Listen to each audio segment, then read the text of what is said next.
Aujourd'hui, nous allons étudier Ezrat Hashem dans Orot Atria, une compréhension profonde du Rav Kook Zatzal concernant le peuple d'Israël dans son entité. Et vous allez voir que ça clôture un petit peu tout ce que nous avons déjà vu dans nos précédents shiurim. La piska, c'est la piska Samechbet. Et il dit là-bas, Hagalut mi'ata et tzivionenu. L'exil a amoindri notre identité, notre prise de conscience de ce que nous sommes. Dik'a otanu. Elle nous a rendus dépressifs. Et elle nous a meurtris. Elle nous a blessés. Elle a cassé en nous quelque chose de l'ordre de l'essence. Pas seulement nous avons souffert au niveau de nos corps, extérieurement parlant, mais beaucoup plus grave encore, quelque chose de l'ordre de notre identité profonde a subi un mal. Ça veut dire que même si quelqu'un reçoit un coup superficiellement parlant, mais que son identité est intègre, il est encore dans son courage, il est encore dans sa force. Quelqu'un qui fait de sport de combat, même s'il reçoit un coup, c'est pas très grave, à condition que son être profond soit toujours dans l'identité, qu'il est concentré, qu'il sait ce qu'il est en train de faire. Si un petit geste le perturbe et lui casse en fait sa vision globale de l'être et de sa position, eh bien il tombe immédiatement. Ça veut dire que le souffle de ce combattant est beaucoup plus important que quelques coups qu'il va recevoir ici et là. Et d'ailleurs, quand il est dans cette concentration complète, même les coups qu'il reçoit, il ne les reçoit pas avec la même intensité. Il aura peut-être mal après, mais pendant, il n'aura même pas vu qu'il avait reçu ce coup. Pourquoi ? Parce que son être tout entier, son entité, est dans une vision, et dans une compréhension, dans une certitude de ce qu'il est en train de faire maintenant. L'exil nous a cassé ce domaine. C'est comme si elle a perturbé notre position de garde. Elle nous a affaiblis au niveau de notre identité. C'est quoi, c'est un chaos qu'on a pris? On met du temps à se remettre de ce chaos-là, on a été touché au niveau du cerveau. On a été touché au niveau de la paralysie. C'est-à-dire, c'est pas au niveau du cerveau, c'est au niveau de l'application de ce cerveau dans nos actes. C'est comme si on avait eu un problème moteur. Et c'est d'ailleurs en ce degré-là que l'ange a frappé Yaakov. Il a frappé dans la manifestation des choses, pas dans son essence profonde. On ne peut pas atteindre notre essence, mais on va atteindre la capacité que nous avons de traduire cette essence en quelque chose de vrai. C'est-à-dire, c'est comme si on te mettait des bâtons dans les roues, comme si on te paralysait, comme si on refroidissait ton être. Et ça, c'est très difficile, c'est très compliqué parce que c'est une peur. Et au lieu d'avoir un moteur, en réalité, tu as un moteur qui te paralyse. Un traumatisme. C'est un traumatisme. Donc c'est ce qu'on appelle dikaon ou dik'a. Avalo hishmida. Mais elle n'est pas venue à bout. Elle est venue à bout, pardon. Afilu gargir chad mikol sguloteinu. Elle n'a pas tué nos potentiels. Pas possible de tuer nos potentiels. Nos potentiels sont intègres, intacts. Ils ne peuvent pas bouger. Aucune force au monde ne peut perturber le potentiel. Encore une fois, c'est très important à comprendre. On ne peut perturber que l'expression des choses. Vous êtes fort à l'intérieur, mais si vous n'arrivez pas à exprimer cette force, alors quelque chose s'est perturbé dans ce voyage entre le moi intérieur et l'expression de moi-même. Et il suffit en réalité de raviver cette flamme et de vous faire prendre conscience que vous pouvez traduire cette puissance intérieure en réalité de vie pour que vous soyez pour que vous deveniez des guerriers. Il y a une phrase de Nelson Mandela qui dit soit je gagne, soit j'apprends. Ok. Tu perds jamais. Exactement. Si on peut l'apprendre. Exactement. Mais là, c'est encore plus que ça. Je dois gagner en une seule chose. Je dois apprendre une seule chose. Qui je suis dans mon potentiel? Quelles sont mes forces de base? Qu'est-ce que Dieu a mis en moi depuis ma naissance? C'est pour ça que l'essentiel de votre étude, même si on ne se voit pas beaucoup dans la semaine, mais il faut que la qualité couvre le manque de quantité. C'est-à-dire que les shiurim que nous sommes en train d'étudier ici sont des shiurim qui sont censés vous donner une prise de conscience de ce que vous étudiez. Vous n'êtes pas en train d'étudier des textes toraniques. Vous êtes en train d'étudier, en fait, dans tous les textes que vous étudiez, une seule chose.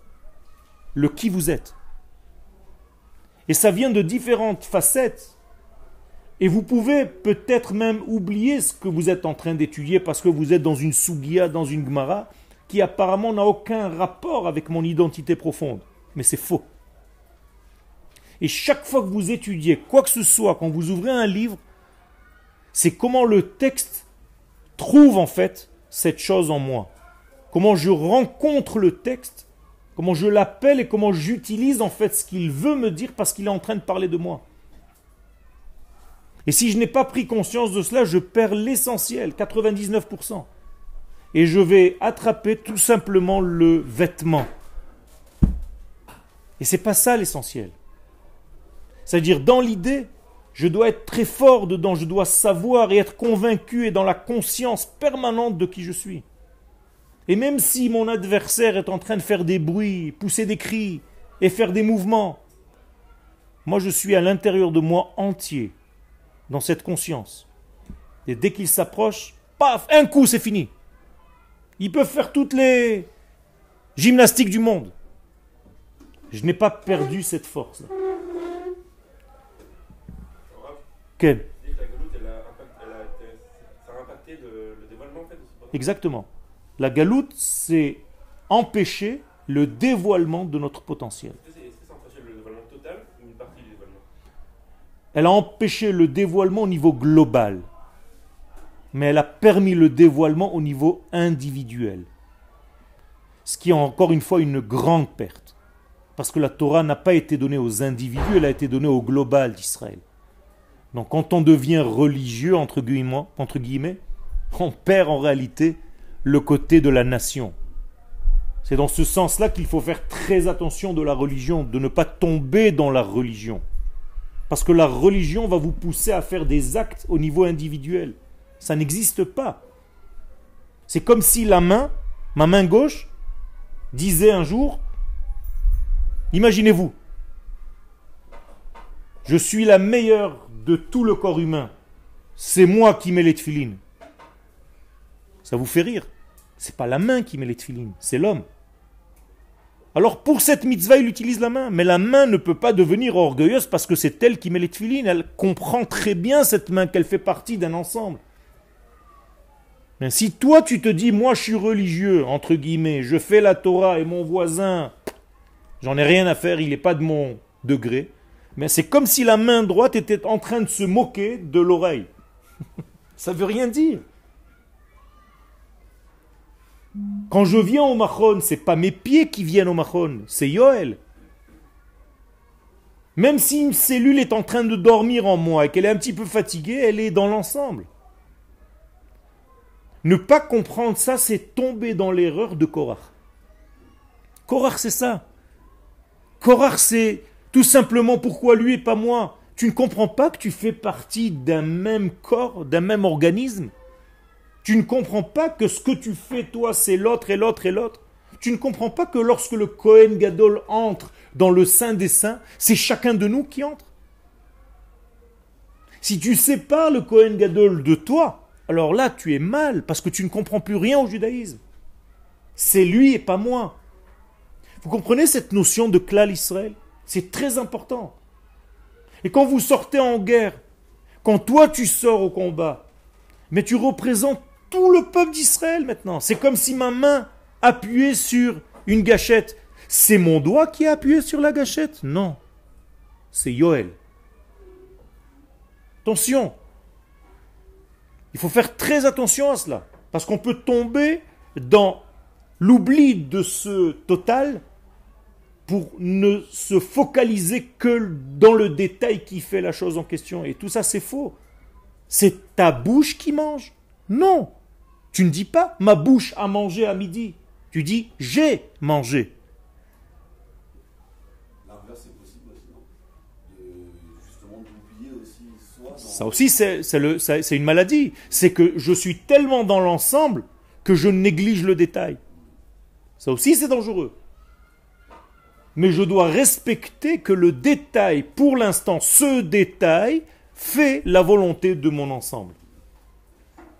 Donc, je suis en train de regarder, eh bien, c'est l'ensemble de Yoel qui utilise deux yeux. Mais ce n'est pas les yeux qui regardent. Ce n'est pas mon nez qui sent. Ce n'est pas mes doigts qui touchent. C'est moi.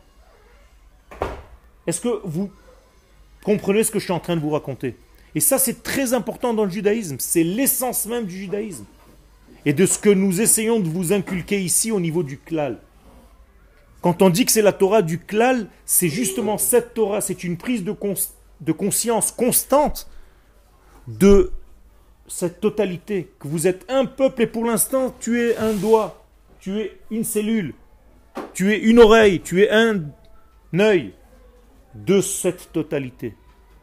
Et quand la main se détache, ça peut donner de l'idolâtrie. Quand la main se détache, c'est la mort. C'est pire que l'idolâtrie. L'idolâtrie, c'est le début de la mort. C'est-à-dire, c'est la déconnexion d'un élément du tout. Ça s'appelle en médecine un cancer. Quand une cellule ne sait plus qu'elle fait partie du tout et qu'elle devient, soi-disant, indépendante et elle fait ce qu'elle a envie parce qu'elle n'a plus aucun compte à rendre à l'ensemble, bien c'est la maladie du cancer. Et ça aboutit malheureusement à la mort. Et c'est pour ça que le sens du mot rachat, c'est pas quelqu'un qui je ne sais pas quoi, il fait quelque chose, c'est avant tout quelqu'un qui se déconnecte de la nation. Et il peut être même grand en Torah. Mais s'il ne comprend pas que la Torah qu'il étudie, que la Torah, que les mitzvot qu'il pratique sont la conséquence de la nation tout entière, qu'aujourd'hui il n'est qu'un petit bras de cette nation, mais ça ne marche pas.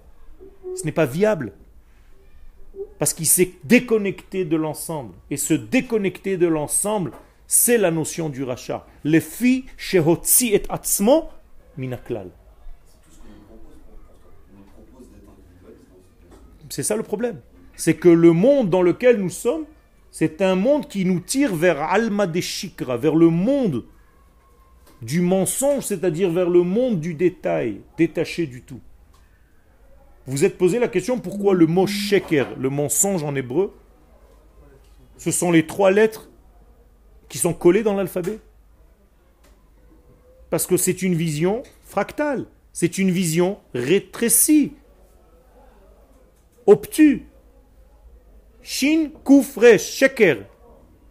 Tu veux voir le Emet? C'est la première lettre, la dernière lettre et la lettre du milieu. C'est ça le mensonge, c'est ça la vérité. En Égypte, il y a une plaie qui s'appelle la plaie des ténèbres. Que se passe-t-il si je faisais un noir total dans cette pièce? Mais tu n'as plus conscience du reste. Tu n'as conscience que de toi. Si j'éteins la lumière, tu ne vois plus rien. Je te mets dans un endroit où tu n'as plus rien. Tu n'as conscience que de toi. Tout ce qui est à l'extérieur est étranger maintenant. Ou bien ce que tu tiens dans ta main. À tel point que tu ne peux pas concevoir qu'il existe quelque chose d'autre. C'est pour ça que dans la plaie des ténèbres en Égypte, il est dit clairement Velo raou ish et achiv. Un homme ne pouvait pas voir son frère. Mais c'est ça le noir. Si le monde t'a poussé à ce degré de vie où tu ne peux plus voir ton frère, parce que tu as tellement conscience de toi-même que ton ego a dépassé tout le reste, et il n'y a plus personne à part toi, tu es en train de mourir. Et tu es défini comme étant un rachat chez les sages d'Israël qui ont tout compris. Ça, c'est le Rishut. Ken, Pourtant, dans la Haggadah, c'est marqué le rachat, il se sépare du père, mais aussi il ne connaît pas. il le... Il ne connaît pas, il te dit c'est quoi ce que vous faites? C'est-à-dire qu'il ne te dit pas. Mais c'est exactement pareil. Si je dis c'est quoi ce que vous faites, ça veut dire que je ne suis pas dans le coup. Mais aussi il ne connaît pas. Non, c'est pas qu'il connaît pas. Il pose pas la question dans le sens qu'est-ce que vous êtes en train de faire là? Non, c'est juste que dans le texte de la Haggadah de Pesach, il n'y a pas l'intonation. Alors je vais te le faire avec l'intonation. Ma voda azot lachem. Tu comprends? Qu'est-ce que vous êtes en train de faire? Vous voyez pas que c'est du n'importe quoi? Et c'est vous, c'est même pas moi. Moi je suis pas avec vous, moi, dans ce jeu. C'est pas apprenez-moi, j'ai envie de savoir. Qu'est-ce que vous êtes en train de faire? S'il vous plaît, répondez-moi. Non. C'est comme dans les WhatsApp que vous vous envoyez. Il n'y a pas l'intonation. Alors tu ne peux pas savoir si le type il est en train de se moquer de toi, ou bien se poser une question, ou bien te parler réellement avec une conviction de te demander de l'aider. C'est vrai ou c'est faux? À tel point que de temps en temps, tu réponds mal et tu te dis mais qu'est-ce que je t'ai dit? Je t'ai rien dit. Mais le mec il comprend pas. Parce qu'il n'y a pas d'intonation. Vous connaissez l'histoire de ce père, ce roi, dont le fils s'est conduit à un moment donné très mal et le roi l'a renvoyé du palais. Et le fils en partant lui a dit de toute façon j'ai pas besoin de toi. Et le roi s'est dit bon, tant que ce fils ne revient pas à la raison, je ne peux pas l'accepter dans mon royaume.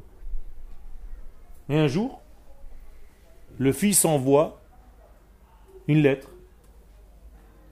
Et le roi était malade. Il ne pouvait pas lire la lettre. Il a demandé à son voisin de venir lui lire la lettre. Et dans la lettre, il y a marqué « Papa, envoie-moi de l'argent ». Et le roi dit au type « Réponds-lui, il n'en est pas question. Tant que tu n'as pas fait tchouva et que tu me parles de cette manière-là, rien du tout. » Passe 2 ou 3 mois. Le roi est encore malade. Et le fils envoie une deuxième lettre avec le même texte. Seulement, cette fois-ci, ce n'est pas le même voisin qui va lire. Et il vient chez le roi, il lui dit, alors qu'est-ce qu'il a écrit mon fils? Il dit, papa, envoie-moi de l'argent. Ah, il dit, ah, maintenant il est devenu poli. C'est le même texte. L'intonation a changé. Et c'est exactement comme ça dans notre vie. Si vous ne savez pas les intonations de la Torah, et c'est pour ça que c'est important de lire avec les Théamim, celui qui lit avec les Théamim, c'est pas juste une sagesse de lecture pour bien lire parce qu'il a appris je ne sais où. Non, c'est pour bien comprendre le texte. Parce que si je ne sais pas mettre les virgules, si je ne sais pas mettre l'intonation dans le texte, je ne comprends rien à ce que je dis.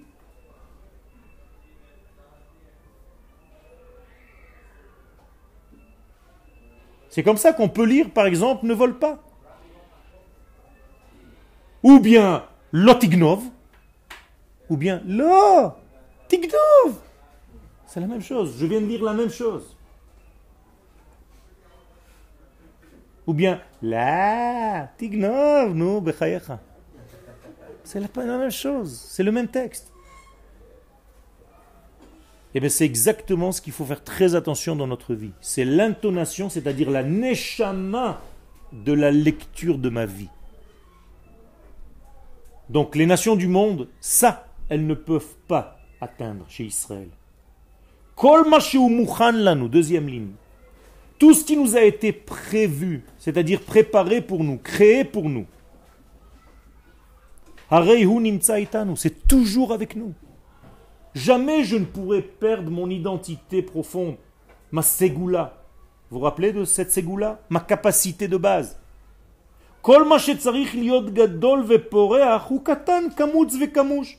C'est vrai que tout ce qui doit fleurir un jour, tout ce qui doit grandir un jour, eh bien au départ il est tout petit. Il est kamutz. Qu'est-ce que c'est kamutz? Fermé dans mes doigts, dans ma main. Kamatz. Qu'est-ce qui vient après le kamatz?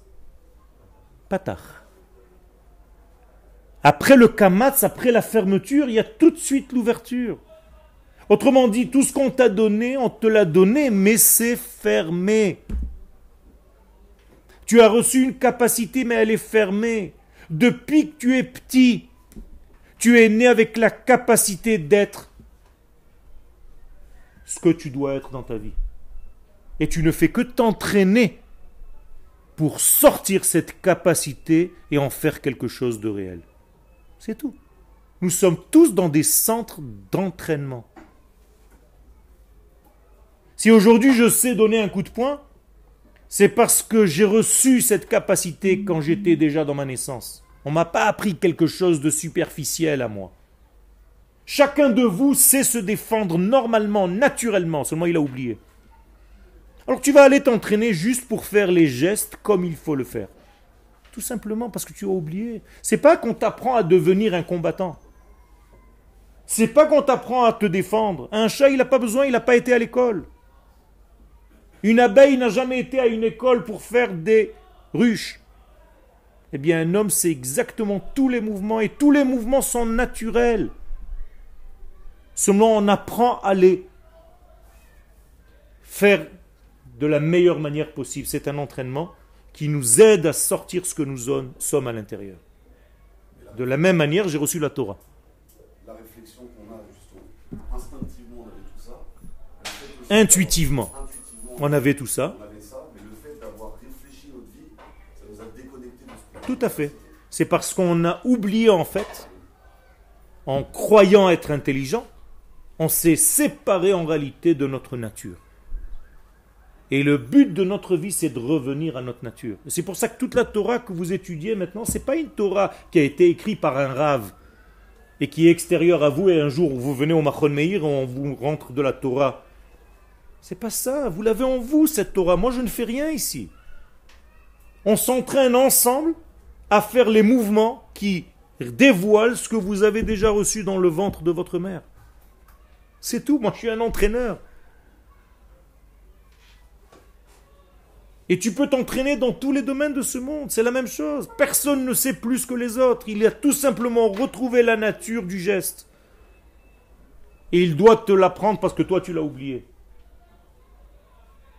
C'est clair ce que je suis en train de dire?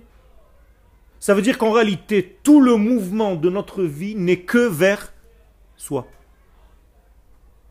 N'est que vers ce que j'ai déjà reçu. Je ne vais pas ailleurs. On ne m'invente pas quelque chose d'autre. On ne me demande pas d'être celui que tu n'es pas. Ça, c'est pas du judaïsme, ça. Et tout ce que je viens de dire, ça s'inscrit dans deux mots. Lech, lecha. Et c'est tout. Reviens vers toi. Va vers toi. Tu as déjà tout reçu. Avala koligdal. Et donc, tout est petit au départ, parce que tout est fermé au départ. Quand il dit ici petit, c'est pas petit dans le sens petit, c'est immense, mais fermé. Donc tu n'as pas conscience. Tu as reçu un cadeau, mais il est fermé. Il est fermé dans plusieurs fermetures, avec plusieurs cadenas. Et toute ta vie, ce n'est qu'une seule chose, enlever les cadenas. Okay? Comment on dit un cadenas en hébreu? Man'oul. Que dit Dieu à Moshe quand il le voit la première fois? Shal ne'alecha me'al raglecha. Alors en français, vous avez traduit enlève tes chaussures de tes pieds, nachon? Enlève tes babouches. Et vous imaginez Moshe en babouche dans le désert. Pas du tout. Shal ne'alecha, c'est enlève tes cadenas. Tout ce qui t'a fermé au point où tu ne m'entends même pas te parler. Vous croyez que c'est normal qu'on n'entende pas la parole divine nous parler à l'intérieur? On est malade. On est cadenassé. Est-ce que ces cadenas, c'est des protections aussi? Est-ce qu'ils nous protègent peut-être des mauvaises Bien sûr qu'ils nous protègent, mais en même temps ils nous ferment. Ça veut dire qu'on est dans un être total, donc il faut en ouvrant ces cadenas, gagner aussi en protection. C'est sûr. Mais il ne faut pas avoir peur de le faire, sinon tu restes toute ta vie. Même Rav, mais un Rav Bariach. Un cadenas. Vous avez parlé d'entraînement. Ken. Leit Amen, Emouna. Entraînement égale Emouna. Traduction littérale. D'accord, donc toute notre vie on s'entraîne, toute notre vie on dévoile. Exactement. À ouvrir ce que tu as reçu dans ton cadeau initial. Et d'ailleurs, on te jugera que par rapport à ce que tu auras vécu du cadeau que tu avais reçu au départ. On va te montrer ton cadeau de départ et on va te demander combien tu as vécu de ce cadeau. Si tu as réussi à vivre 100% de ce cadeau, magnifique. Je donnerais pour ce moment-là. Qu'est-ce que ça veut dire ce moment-là? C'est pas un moment. Je donnerais pourquoi? Tu t'entraînes pour dévoiler ton être, c'est tout. Ça peut durer toute la vie. Et chaque instant, tu dévoiles encore quelque chose qui est encore resté dans ton panier, que pour une raison X ou Y, tu n'as pas encore vu. Et tu as l'impression que c'est étranger à toi. Alors là, c'est pour ça qu'on dit que quand on va arriver au moment du monde futur, au jugement, on va nous mettre l'être qu'on aurait pu devenir et qu'on peut avoir honte de ce qu'on aurait pu être. Oui, On n'a pas c'est de- ça l'enfer. Ok, c'est ça. L'enfer, c'est le décalage entre ce que tu as vécu de ton panier initial. C'est tout. Je vous avais donné un exemple au départ. J'ai un appareil qui a été fabriqué par un homme. C'est même pas Dieu, c'est un homme. Mais il a combien d'applications cet appareil? Des centaines. Et combien j'en utilise moi? 10, 15, 20 au grand maximum. C'est-à-dire, si un jour je rencontre le patron de cette marque, il me dit, mais tu n'as rien compris mon mec. Tu sais ce que j'ai mis moi là-dedans? Toi tu fais que appeler, recevoir, WhatsApp, mais tu es encore au Moyen Âge par rapport à cet appareil. Tu ne comprends rien. Mais est-ce que tout est utile dedans? Tout est utile. Tout ce qui a été donné, implanté en toi, c'est utile et nécessaire pour ce que tu dois devenir dans ta vie, pour ta nation, pour dévoiler les valeurs de Dieu sur terre. On a besoin d'un organigramme, c'est ça. Exactement. Donc le rave, le véritable rave, c'est celui d'abord qui va te faire prendre conscience de ça et qui va t'aider durant ta vie à sortir tout doucement, petit à petit, toutes ces étoiles, tous ces brillants qui sont à l'intérieur de toi, que tu as peur aussi de sortir. Parce que tu as peur de vivre pleinement ta vie. Tu as peur d'être heureux, tu as peur de réussir, tu as peur de grandir. Un paradoxe, hein. Oui, c'est un paradoxe. C'est possible. C'est possible. Il y a des gens qui ont peur de grandir parce qu'en grandissant, tu es aussi ouvert à tout. Par exemple, un Talmid Racham a plus d'attirance vers des interdits. Ah, alors qu'est-ce que tu te dis? Je préfère rester petit. Kodal gadol mi chavero, yitzro gadol mimeno. Si mon Yetzer Hara va grandir quand je vais devenir un grand rave, il vaut mieux que je sois un petit rave. Ou pas de rave du tout. Tu comprends? Tout est comme ça. Quand il y a un grand potentiel, il y a une grande force contradictoire avec ce potentiel. Ça vient en même temps, c'est dans le même cadeau. Akadosh Baruch Hu lui-même, c'est le plus grand des paradoxes. Oui ou non? Parce qu'il peut être une chose et son inverse. D'ailleurs, tu le dis, mais sans savoir ce que tu dis. Yoshev Beseter Elion. Qu'est-ce que ça veut dire Yoshev Beseter Elion, Teilin? Ça veut dire Yoshev Beseter Elion. En français, c'est celui qui est assis dans les mondes cachés. Non. Seter ici, c'est Stira. Celui qui est installé dans le paradoxe le plus élevé. Dieu se trouve chez un voleur et il se trouve chez le type qui court derrière le voleur parce qu'il a volé. Et il y a deux types qui courent dans la rue et Dieu se trouve dans les deux. Un voleur et un volé. Oui ou non? C'est pas un paradoxe ça? Mais il ne faut pas avoir peur. Si tu veux grandir, si tu n'as pas peur de grandir, tu sais qu'il y a des risques, c'est vrai. La technologie d'aujourd'hui, elle a des risques. Mais je suis sûr que tu vas arriver dans un endroit où on va te dire que celui qui a un appareil comme celui-ci ne peut pas témoigner. Il est interdit au témoignage parce qu'il a un téléphone chacham. Parce qu'il est rentré sur Internet. Et quiconque entre sur Internet, il a déjà perdu sa neshama. Vous l'avez déjà entendu, non? Mais c'est pas comme ça qu'il faut voir la vie. C'est sûr qu'il y a des dangers, mais il y a aussi en même temps des merveilles. À toi de voir si tu veux prendre des risques ou pas. Et ce n'est pas des risques inutiles. C'est Dieu qui te demande de grandir. Al kol esev ve esev yesh malach sheomer lo gdal. Chaque brin d'herbe, il y a un ange qui lui est spécifique, rien que pour ce petit bout de gazon. qui lui dit à chaque instant de sa vie, pousse, pousse, pousse, pousse, grandis. Donc le religieux, c'est celui qui a plus de choix. Il a plus de choix. Celui qui est religieux, c'est celui qui est tombé dans la peur de grandir. Nous, on est des serviteurs d'Hachem. C'est-à-dire, on veut grandir pour sa grandeur, pour traduire sa grandeur, pour que tout le potentiel qu'il a placé en moi, que je le vive à 100%, Be'ezrat Hachem. Comprenez? C'est pour ça que le judaïsme ne peut pas être considéré comme une religion. Quand je dis je suis anti-religieux, c'est pas que je suis anti-Torah et mitzvot. C'est pas ça que je suis en train de dire, chas v'shalom.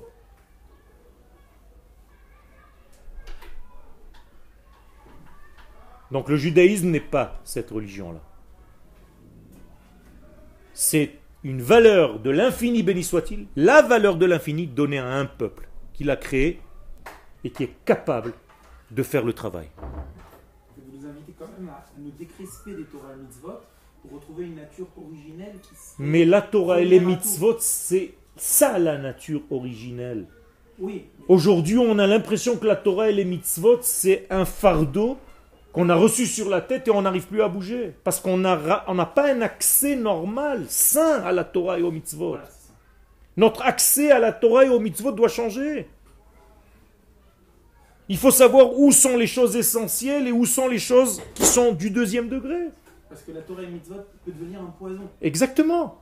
Et c'est pas moi qui le dis, c'est la Gemara. Ou bien ça devient pour toi un élixir de vie, ou bien ça devient un poison. Zacha na'aset lo sam chaim. Lo zacha na'aset lo sam hamavet. La Torah peut devenir un poison qui donne la mort. Mais oui, si tu ne sais pas accéder, si tu ne sais pas avoir une approche normale et saine, tu vas tomber, tu vas mourir. Il y a une femme qui vient d'écrire 130 pages avant de se suicider à Ashdod. Si vous lisez ces 130 pages de ce que la religion lui a fait faire jusqu'au moment de son suicide, vous croyez que c'est normal? La Torah, c'est la vie, Rabotai. Alors, au premier degré où je vais te voir, je m'en fiche à la limite comment tu t'habilles. Si tu représentes Israël dans son entité la plus profonde, tout le reste, c'est de la rigolade à côté. Il faut savoir où on met les mesures des choses. Alors aujourd'hui, on va te faire habiller comme un taliban, et à l'intérieur, je ne sais même pas de quoi tu es fait, de quelle matière, quels sont tes désirs, quelles sont tes envies. Et inversement, je peux voir quelqu'un qui apparemment n'a pas l'allure de, mais qui est un tzaddik complet.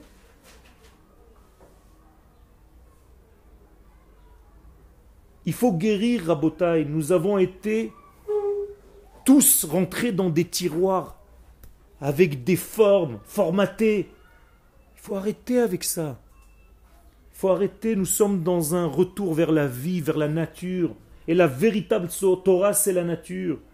Et c'est pour ça que l'accès à la Torah doit être agréable, bon, me donner envie de vivre, me donner envie d'être joyeux, me donner envie d'être courageux, d'avoir une force et d'utiliser autant mon esprit que ma matière. Vous devez être des guerriers, même au niveau de votre corps, vous devez savoir vous défendre. En même temps que vous devez savoir vous défendre lorsque quelqu'un vous attaque sur une notion de Torah. C'est la même chose. Tu ne peux pas être un paralysé au niveau de ton corps et un génie au niveau de l'esprit. Pourquoi? Pourquoi tu tues la moitié de la vie? Tout doit marcher en harmonie. Ça, c'est la Torah d'Eretz Israël, Rabotai. Ça choque. Le Rav Kook, quand il a dit ça, il a choqué. Les gens l'ont rejeté. Mais aujourd'hui, vous voyez que c'est ça la Torah de l'homme saint. S-A-I-N. Et après, il peut aussi être S-A-I-N-T. Hakol yashuv lifroar. Donc il ne faut pas avoir de soucis. Tout va fleurir. Un jour, tout va fleurir. Yatzitz veparach Israël. C'est une promesse divine. Le peuple d'Israël est comme une fleur, comme un bouton fermé au départ. Dans ce bouton, il y a déjà tout. Oui. Dans la racine de ce bouton, il y avait déjà tout. Oui. Et un jour, il va fleurir. Tu vas voir toute la beauté qui était cachée dans cette graine. Vous êtes une graine, nous sommes des graines. Nous sommes des graines de semences. Et toute notre vie, on ne fait que féconder, que découvrir ce qu'il y avait dans cette graine initiale. La peur, elle vient de l'exil, c'est-à-dire le fait d'avoir été éloigné de la Kedusha en Israël. On s'est replié sur nous-mêmes en voulant conserver ce qu'on avait. Et au final, on s'est replié complètement sur ce qu'on avait. Parce que c'est une erreur. L'exil est censé faire exactement le vrai travail. L'exil fait partie de notre existence. C'est comme quand je plante cette fameuse graine dans la terre. Le premier degré, la première étape, c'est un pourrissement. Tout pourrit dans la terre. Tu ouvres la terre 2 jours après avoir semé la graine, tu te dis, mais attends, c'est quoi ça? Et pourtant, de ce pourrissement va pousser l'arbre. Eh bien, l'exil fait partie. Mais si tu as oublié le sens même de l'exil, l'essence de l'exil, tu vas continuer, tu ne vas jamais grandir. C'est-à-dire le pourrissement va rester pourrissement. Tu ne vas pas te sevrer de cette période. Alors que c'était une période momentanée, un passage. Comme dans le ventre de la maman. On n'est que de passage, ovaire ou bar. Mais c'est la même chose au niveau de l'exil. On n'est que dans un passage. Un jour le bébé doit sortir. Imaginez-vous un bébé qui dise non, je ne sors pas. Mais c'est exactement ça. Qu'est-ce qui se passe? Il meurt. Alors, ou on le sort de force, on lui donne pas son avis, ou bien la mère le pousse par ses contractions,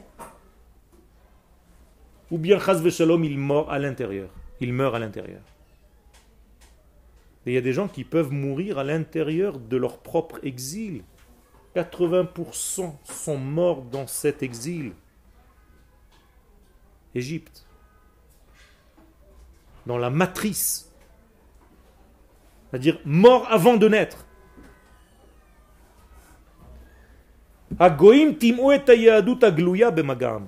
Les goïms nous ont salis, nous ont rendus impurs, mais seulement dans la Yahadut Aglouya, dans le judaïsme dévoilé.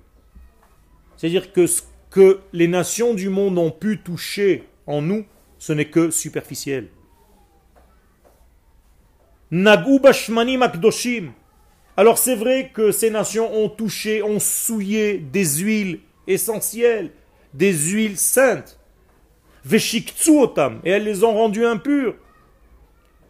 Avne mizbeach hakodesh nitpalgu, à tel point que nous étions une pierre de l'édifice du temple de Jérusalem et on s'est retrouvé des petits cailloux.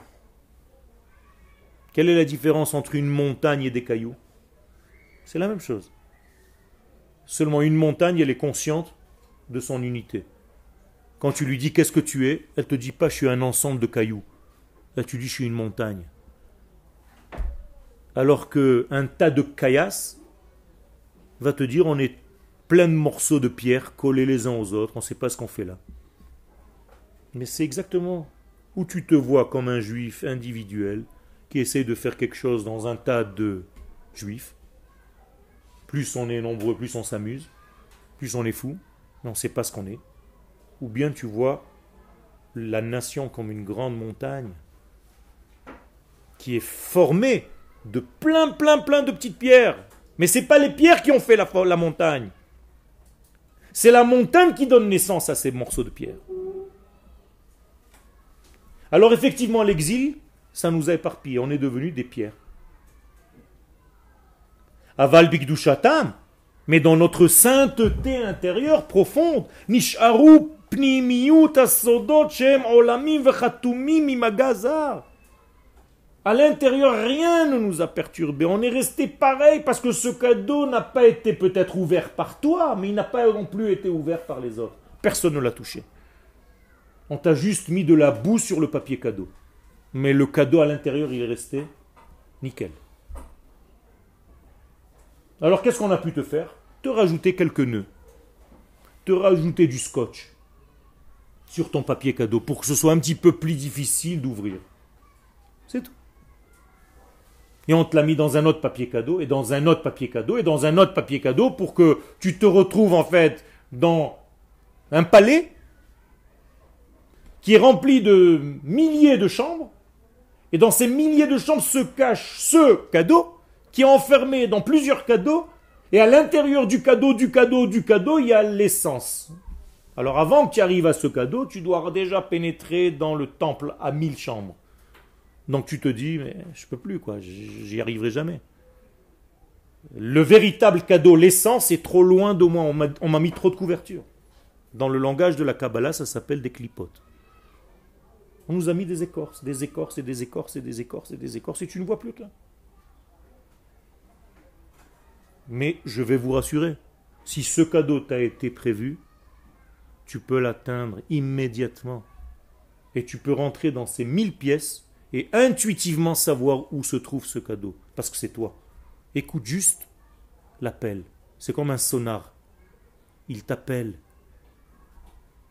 Tu dois le reconnaître immédiatement. Tu dois savoir immédiatement te diriger immédiatement vers toi-même. C'est-à-dire que par exemple, si aujourd'hui je te pose une question, viens manger dans tel restaurant, tu dois normalement être capable, si tu es à l'écoute, de te tenir droit devant ce restaurant, de fermer les yeux un instant et de te dire, dans ce restaurant je peux manger.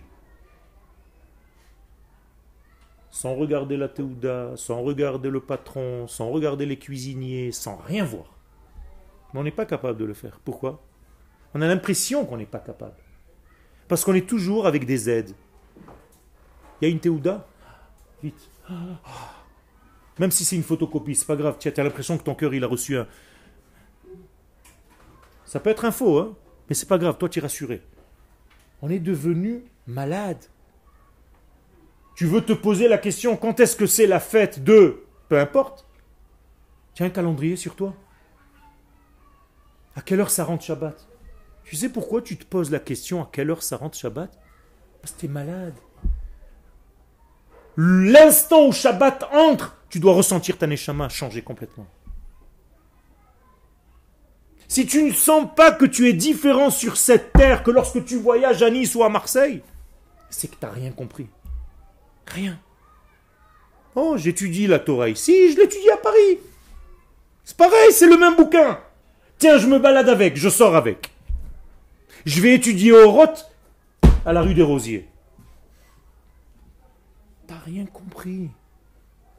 Ta neshama est tellement dans un manque d'expression que ton corps tellement a étouffé le degré que tu vois plus la différence. Tu ne sens plus. Tu as perdu ta briout. C'est-à-dire ton état normal de santé. Un morceau de viande, je peux le trouver dans le désert. Un morceau de viande. Je dois le regarder comme ça, le sentir. C'est de la viande cachère. Ou bien, c'est de la viande tréfa, je ne peux pas manger. Toi, non, tu ne peux pas. Tu as besoin de bouquins, tu as besoin de machin, tu as besoin de trucs. Rien que des aides, des aides, des aides, des aides, des aides. Tu cherches même plus. Écrivez un cours un jour. Écrivez un cours. Écrivez un cours. Qu'est-ce que vous faites ? Immédiatement, vous ouvrez 100 livres.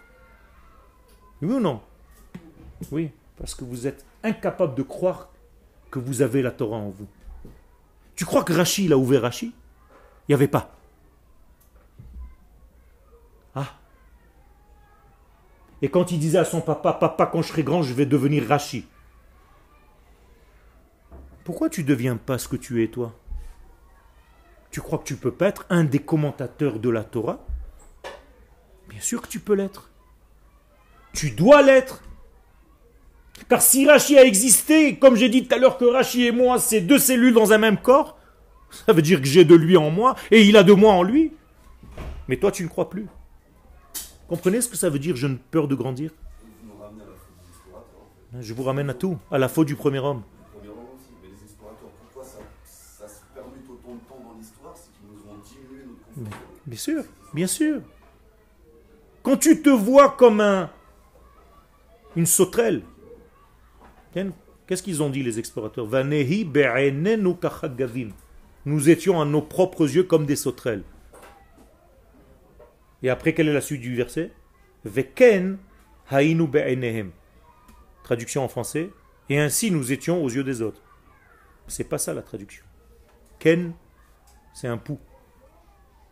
C'est-à-dire, moi, je me suis vu comme une sauterelle. Donc l'autre me verra comme un pou. Encore plus petit. Mais si tu te vois comme un géant, pas parce que tu as de l'orgueil, parce que tu sais que tu viens du géantissime, de la gloire d'Israël, du rocher d'Israël, d'Akadosh Baruch Hu, est-ce que quelqu'un peut te faire tomber de ta certitude, de ta émouna? Personne. Personne. J'avais un professeur de karaté, il était tout petit. 30 autour de lui, personne ne pouvait l'approcher. On dirait qu'il avait une muraille autour de lui.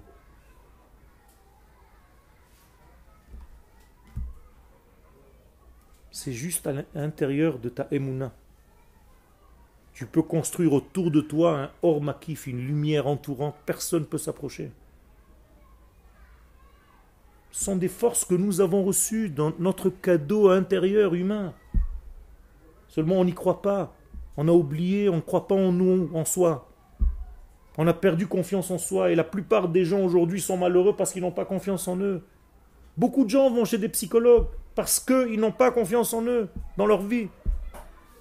La force que vous parlez là, c'est les 37 guerriers du roi David qui étaient capables de descendre à une armée avec tout ça. Leur maquis, Ils sont toujours vivants. Et à chaque instant, ils changent. 36. Et à chaque instant, ils changent. C'est-à-dire, au moment où je vous parle, je peux devenir l'un d'entre eux. Si je suis convaincu. Et un instant plus tard, je vais un petit peu diminuer dans ma émouna, quelqu'un d'autre va me remplacer. Un jour, on a demandé au Rav Ariel Levin, est-ce que tu fais partie des 36 tzadikim de ce monde? Il a dit, ça dépend. Des fois oui, des fois non. Vous avez compris maintenant la réponse?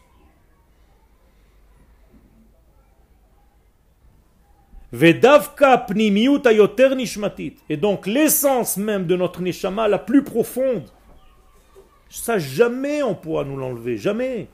Ki hamivtaim asher la sodot kvar baou paretzim vechilelum. Parce que les expressions des secrets, les expressions, ça oui, ça on peut endommager. Je peux endommager que l'expression des choses, mais pas la chose en elle-même. Ex veut dire dehors.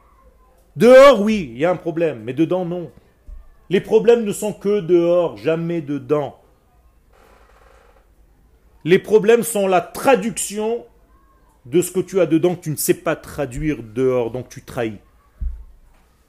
Mais si tu étais fidèle à ce que tu avais dedans, jamais tu pourrais trahir le dedans.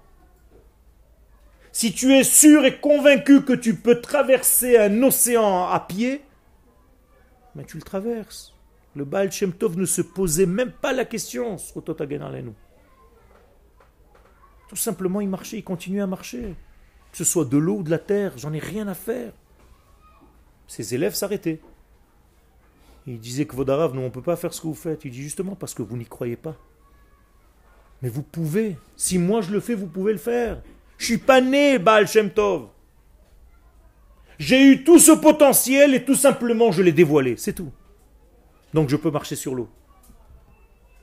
Et je peux ouvrir n'importe quel océan. Et je peux ouvrir la mer pour la traverser. C'est ça l'ouverture de la mer. Quand vous êtes face à la mer Rouge, vous vous arrêtez, vous êtes paralysé. Qu'est-ce que je vais faire? Regarde, j'ai la mer. Je vais rentrer, je vais mourir. Comment elle s'appelle cette mer en hébreu? Yam Souf. Qu'est-ce que ça veut dire Souf? Sauf. C'est comme si on te disait ça et tu es arrivé au bout. Tu es au bout du rouleau, tu ne peux plus avancer. Et qu'est-ce que la Torah nous dit? Daber el bnei Israël veïsaou, continue à marcher. Arrête de te poser ce genre de questions. Tu as un manque de émouna, rentre. Mais comment je vais mourir? Arrête. Ce comment-là, il est déjà tué. Rentre, avance. Imaginez-vous les types qui ont bâti cet État au départ, avec la malaria, avec des moustiques et Il n'y avait rien, rien, du sable. S'ils s'étaient dit, mais quoi, jusqu'au moment où on va arriver à la Géoula, mais arrêtez, quoi. Comment on va faire? Aujourd'hui, quand tu vois toutes ces constructions et tout ça, et tu vois ces villes, tu vois cette vie, ce mouvement, tu te dis, mais si on était à la place de ces gens-là, on serait suicidé tout seul avec un petit couteau en plastique. Il n'y avait même pas.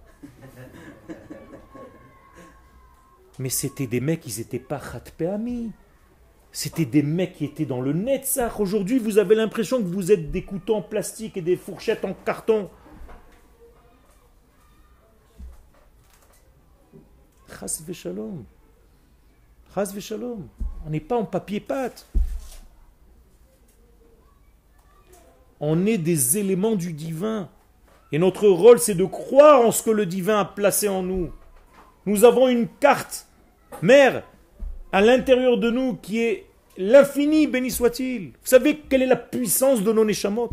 Vous pouvez traverser des océans, vous pouvez casser des montagnes. Oker Harim, ça s'appelle dans la Torah, on peut arracher des montagnes. Mais Fotzet Slaim, on peut éclater des rochers. Comment est-ce qu'un homme peut donner un coup de poing sur une pierre et la casser? Comment? Et vous dites, attends, c'est un trucage. Non, c'est pas un trucage. Comment un type peut marcher sur du feu, sur des braises sans brûler? Comment un type peut dormir sur des clous? Comment un type peut se présenter comme ça et tout le monde lui balance des fléchettes? Comment il peut se rentrer des couteaux et les sortir de l'autre côté? Vous croyez que c'est des trucages?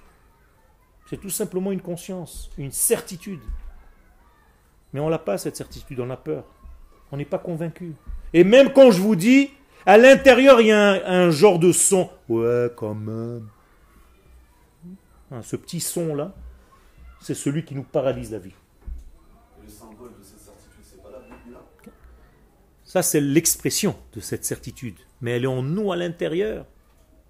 Vechaye olam nata betochenu. Vous savez ce que ça veut dire? Dieu a placé en nous l'infini. Chaye olam. Et toi, tu as l'impression que tu es fait en carton. Donc à chaque fois qu'il y a un petit truc, c'est avec cette force que vous devez sortir de cette yeshiva. C'est avec cette conviction que Be'ezrat Hashem, vous devenez des associés à votre peuple. C'est avec cette certitude, cette émouna, que vous pouvez grandir et rentrer dans la vie.